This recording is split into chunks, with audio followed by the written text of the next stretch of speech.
What's up, guys? So last week I went over all of the Blood Hunt tie-ins that came out last week and let you know which ones are a little bit more important to the overall story and which ones maybe not so much. And I want to do that again for you this week. However, there's only one book that comes out this week that is a Blood Hunt tie-in, and that is Amazing Spider-Man #1 Blood Hunt. This is the first of a 3-issue Spider-Man Blood Hunt tie-in. And on a scale of not very important to the main story to kind of important to the main story to very important to the main story, I would rate this one for right now as maybe kind of sort of important to it. Now, the reason I say that it might be important to the main story is because in this issue, Misty Knight shows up asking for Spider-Man's help because she tells him that she and Colleen Wing have gotten a lead or a tip on a possible cure for vampirism that Morbius and the Lizard have been working on. She tells Spider-Man that when she and Colleen Wing went to go see Morbius and the Lizard to get that cure, there was already an army of vampires there waiting for them, and I guess after a big fight, she and the Lizard got away, but the vampires got Colleen Wing and Morbius. Misty Knight and the Lizard then approached Spider-Man to get his help finding them and also the cure, and that's where this issue kind of starts.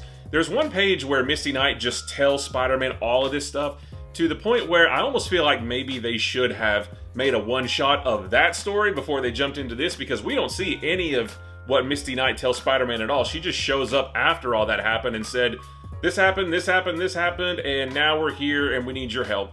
So maybe they could have done with a one-shot showing all that, or maybe it's okay that she just told him all that. So this doesn't really inject anything into the main story, but I'm going to keep it at sort of that might be important to the main story level, because, you know, I could maybe see at the end of the main Blood Hunt storyline, maybe they've defeated the big bad guy and they're trying to figure out what to do about all the vampires around the world, and then Spider-Man comes and swings in and says, hey, don't worry, I've got a cure. And if that does happen and then you haven't read this, you might be confused about where Spider-Man got that cure, or maybe it's good enough for you just to know that if Spider-Man does swing in with a cure, you can just know that, oh, that happened over in this miniseries, and maybe you can go check it out if you want, but if you don't really care about that, then you're all good and you don't need to read this. So hopefully that helps with your decision on whether to get this or not, and, you know, which Blood Hunt tie-ins to get. I don't see this playing much of a factor in the main story until maybe the end. Again, if Spider-Man comes swinging in with a cure and you want to know where it happened in this, I don't know that that's going to happen in the end, though. I'm just guessing and just letting you know sort of what the premise of this miniseries is going to be. So again, this comes out this Wednesday on May 15th. Let me know if you pick it up, and if you do, let me know what you think about it.